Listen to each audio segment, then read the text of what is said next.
Sir ఈ question మీకే, పవన్ కళ్యాణ్ గారు.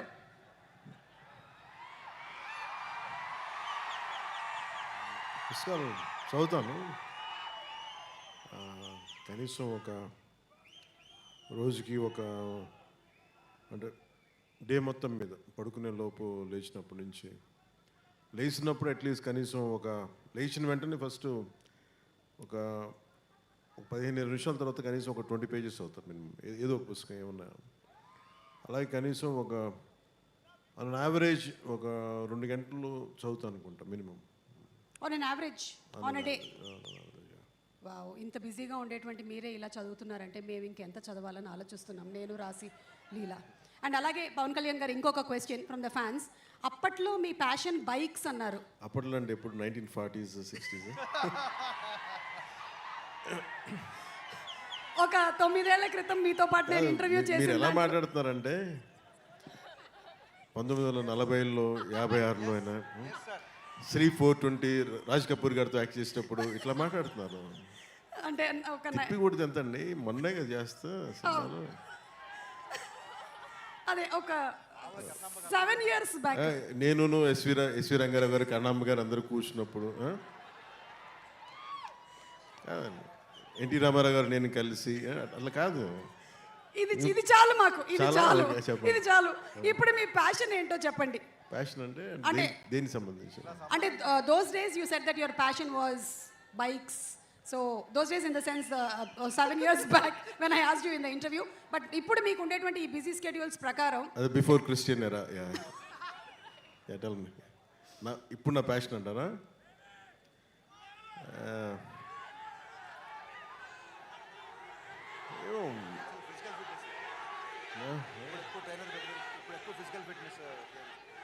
అంటే ఏది పడితే వాళ్ళు అడిగారు, ఏది పడితే చెప్పలేం కదా, అందుకని ఆలోచిస్తాను.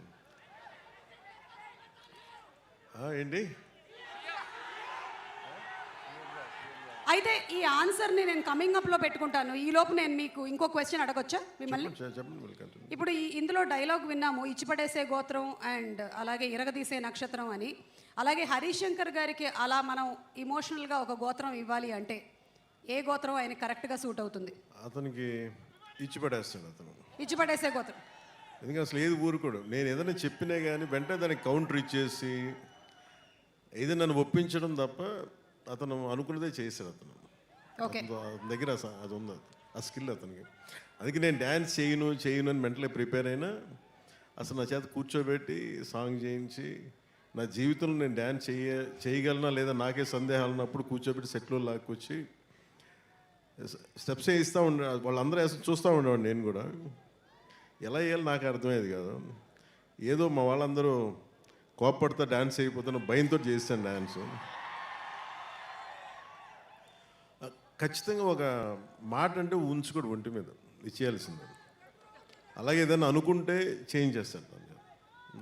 అది నేను తను చూసి. Next question. Thank you sir. Harishankar గారి గురించి ఇంకొంచెం అడిగితే ఇంకొన్ని డీటెయిల్స్ బయటకు వచ్చేలాగా ఉన్నాయి. ఈ లోపు లేదంటే ఒక పని చేద్దాం పవన్ కళ్యాణ్ గారు, with your permission.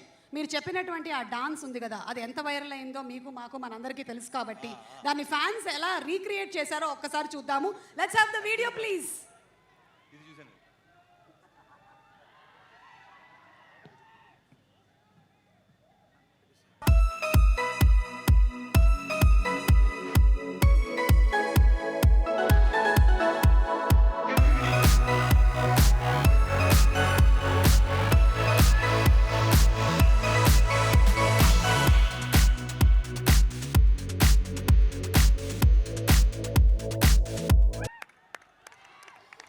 So Harish Shankar గారు చేసింది 100% రైట్. ఫ్యాన్స్ థరోలీ ఎంజాయ్ చేశారు. అండ్ అలాగే పవన్ కళ్యాణ్ గారి అంటే నా ప్యాషన్ గురించి మీరు చూపిస్తున్న పేషెన్స్కి మనసు. ఓకే పవన్ కళ్యాణ్ గారు, thank you so much. I think maybe అంటే మైకేల్ జాక్సన్ గారు ఆయన గురించి చెప్పాలంటే అసలు ఆయన అలాగే ఎడిట్ చేయడం కూడా చాలా పాపం. అట్లా గ్రేట్ స్టార్, లెజెండ్.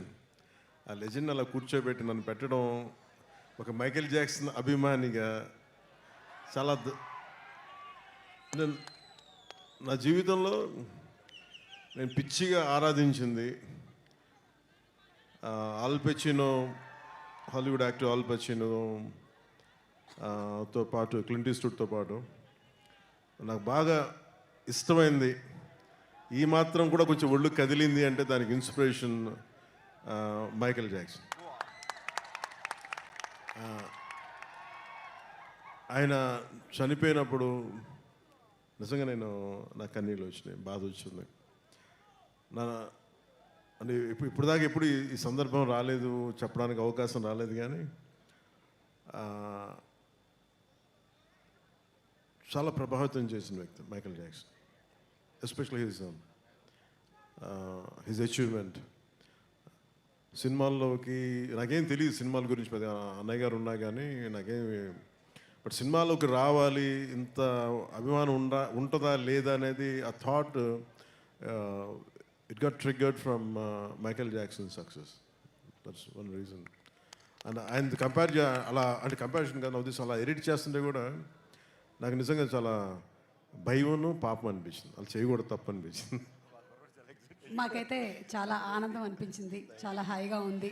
ఈ సినిమా పరంగా రెండు మనకి డిఫరెంట్గా పవర్ స్టార్ పవన్ కళ్యాణ్ గారు ఇలా మైకేల్ జాక్సన్ గారి స్టైల్లో డాన్స్ చేయడం, శ్రీలీల చేయకపోవడం ఈ సినిమాలోనే జరుగుతుంది. లీల తను చేశారు కదా, చేసి లైట్గానే కనిపించింది, కానీ జనరల్లీ ఏంటంటే శ్రీలీలది ఒక 4 డాన్సులు మనకి విరివిగా కనిపిస్తూ అంటే ఉంటాయి. నేను చెప్పేసాను హరీష్కి, ఆవిడ డాన్స్ చేస్తే నేను డాన్స్ చేయను, ఎందుకంటే నన్ను డామినేట్ చేస్తాను. అసలు one make it very clear, నేనే కనిపించాలి, ఇంకెవరు కనిపించకూడదని చాలా ఆంక్షలు పెట్టే చేయించాను సార్ ఆ కండిషన్ మీద. సో మేము నమ్ముతున్నాం సార్.